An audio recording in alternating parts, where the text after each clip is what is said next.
Hey Sapiens! I want to use a popular story to talk about trauma and the trauma response. We all know the story of how Bruce Wayne became Batman. Between the ages of 8 to 10 years old, Bruce Wayne left a theater with his parents. An unknown criminal at the time, Joe Chill, stepped out of the shadows to rob them at gunpoint. Bruce's psychological safe base is his parents. He's looking to them to see what he should do.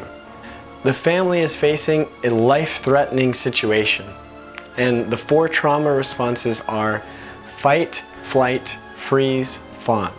Looking at these options, if they were to choose the fight response, the parents could try to overpower Joe Chill.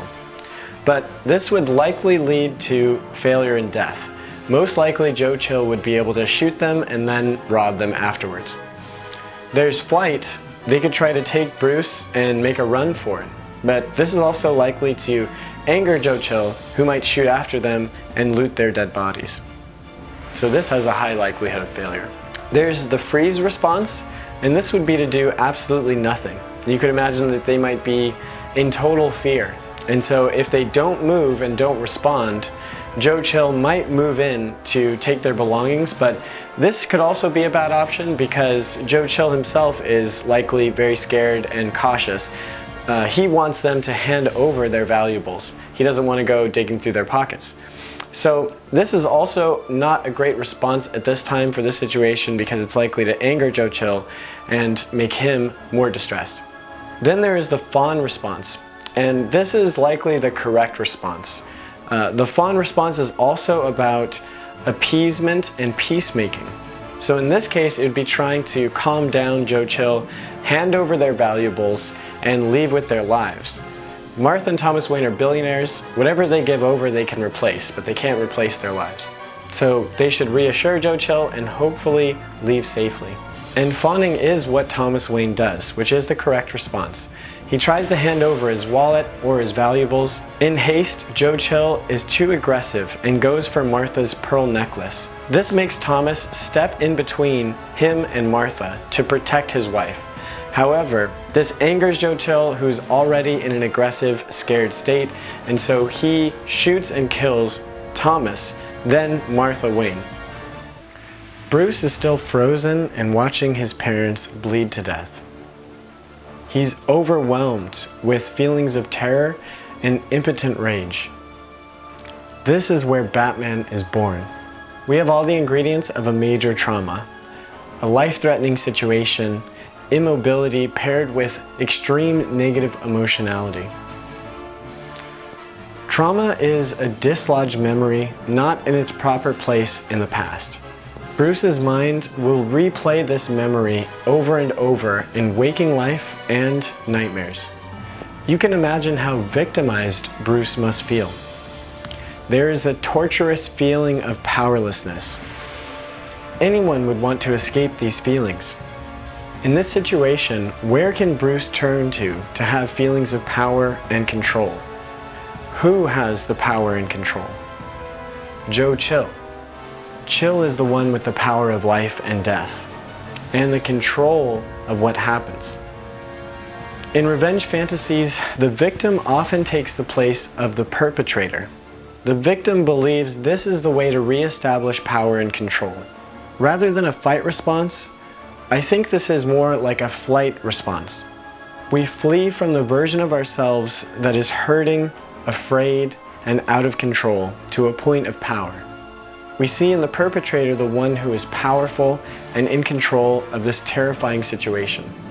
This is a part of why people are attracted to villains. It's because the villains seem like they are unafraid and invulnerable.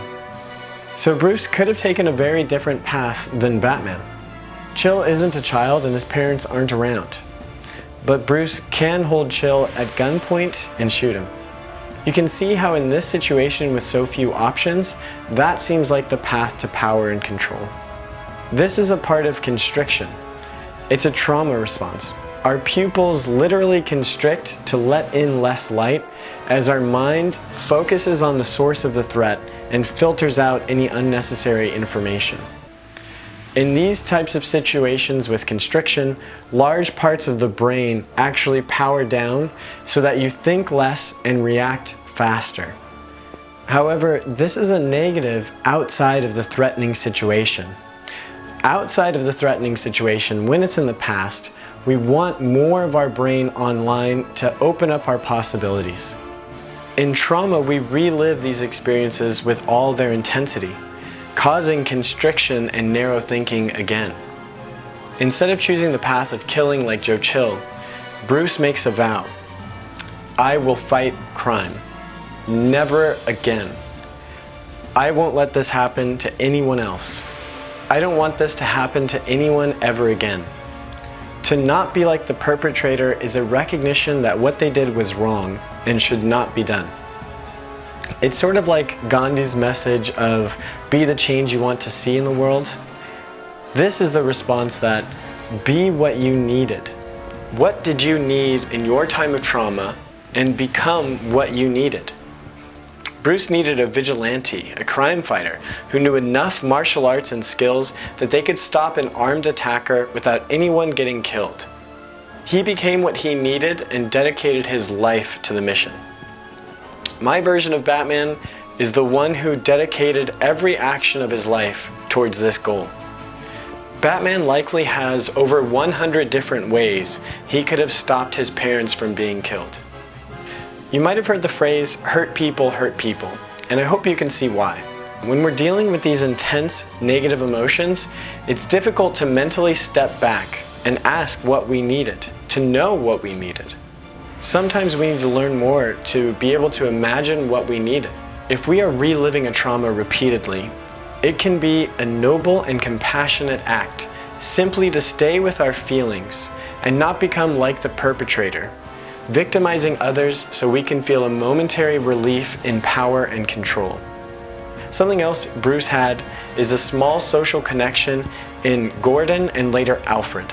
Gordon was a rookie officer at the time and comforted Bruce. After a traumatic event, it can be extremely helpful to have a calming social connection. And this is what Gordon provided. This might have been the small push that took Bruce out of complete and total darkness. I never cared who you were. And you were right. But shouldn't the people know the hero who saved them? A hero can be anyone, even a man doing something as simple and reassuring as putting a coat around a young boy's shoulders to let him know the world hadn't ended.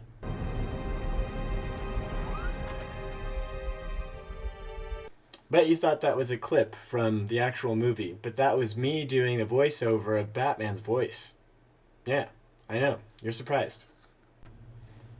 That's a lovely, lovely voice. Boom. You probably thought that was a clip from the movie, but actually, again, that was me doing Bane's voice.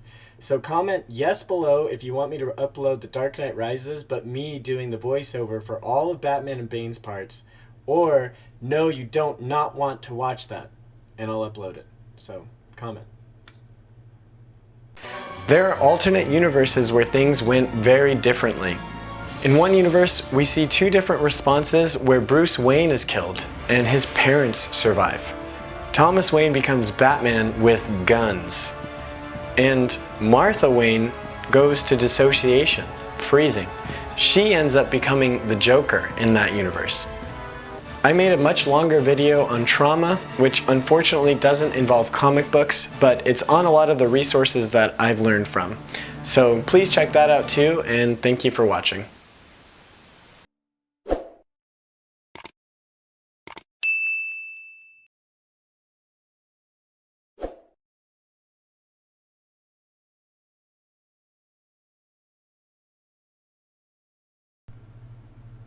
You merely adopted the trauma.